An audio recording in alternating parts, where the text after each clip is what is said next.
UAE का ईद उल इत्तेहाद, हर तरफ इमाराती परचमों की बहार और रंगारंग तकरीबात का इनेकाद। इमारात के क़याम को 53 साल मुकम्मल होने पर मुख्तलिफ ममालिक की कम्यूनिटी का जोशो खरोश दीदनी।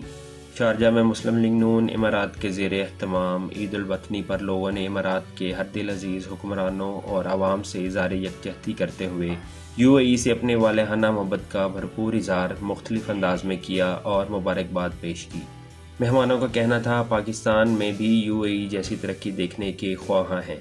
यूएई हमारा दूसरा घर है। इस मुल्क ने हमें इज़्ज़त दी और वक़ार दिया जो हमारे लिए काबिल तहसीन है।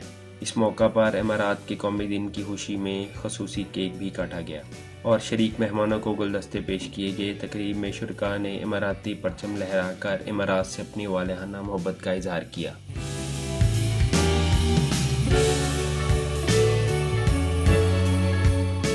जैसा कि हम पाकिस्तानी त्यौहार बड़े जोश जज्बे से मनाते हैं, जैसे जश्न आज़ादी पाकिस्तान हम मनाते हैं, वैसे ही अल्हम्दुलिल्लाह आज हमने ईद उल इत्तेहाद के नाम से 2 दिसंबर को यूएई की खुशियों में खुश होकर अल्हम्दुलिल्लाह बड़े जोश जज्बे से आज हमने ईद उल इत्तेहाद मनाया है। और हम पाकिस्तान और पाकिस्तानियों की तरफ से ईद उल वतनी का जो त्यौहार है वो अरब अमारात के लोगों को, अरब अमारात के शयूख को दिल की अदागराहियों से मुबारकबाद पेश करते हैं और दुआ करते हैं कि जैसे यूएई तरक्की कर रहा है इसका तसलसल जारी और सारी रहेगा इंशाअल्लाह।